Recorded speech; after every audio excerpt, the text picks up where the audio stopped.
माळेगाव औद्योगिक वसाहतीतील कंपनीला भीषण आग, सिन्नर, नाशिकचे अग्निशमन दल घटनास्थळी।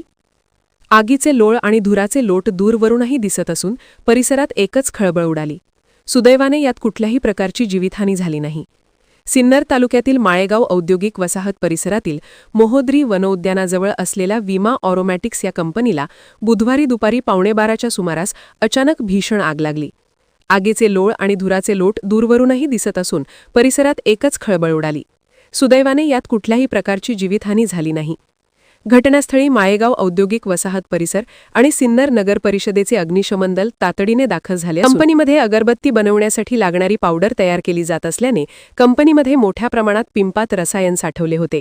याच रसायनाच्या पिंपाला आग लागल्याने काही क्षणाच्या आत संपूर्ण कंपनीमध्ये आग पसरली। कंपनीतील साहित्य व यंत्रसामग्री मोठ्या प्रमाणात आगीच्या भक्ष्यस्थानी पडली। विशेष म्हणजे रसायनाच्या पिंपावर पाणी टाकल्यास आग अधिक भडकत असल्याचे घटनास्थळी दिसत आहे। त्यामुळे अग्निशमन दलाला आग नियंत्रणात आणण्यासाठी वेगवेगळ्या अडचणींना तोंड द्यावे लागत आहे। आग नियंत्रणात येण्यासाठी सिन्नर नगर परिषद, नाशिक महानगरपालिकेच्या अग्निशमन दलाला बोलविण्यात आले। स्टार वन महाराष्ट्र न्यूजसाठी इरफान पठाण, सिन्नर, नाशिक।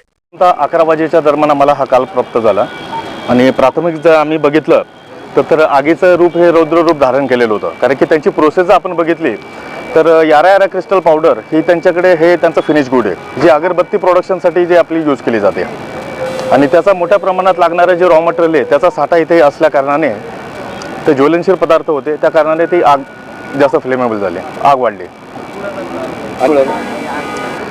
साधारणतः 3-1 तासामध्ये आम्ही आगीवर नियंत्रण मिळवलं। आमचे MIDC फायर ब्रिगेडचे 2 व्हेकल, सिन्नर नगर परिषदेचे 1 आणि नाशिक महानगरपालिकेचे 1 असे 4 व्हेकल होते।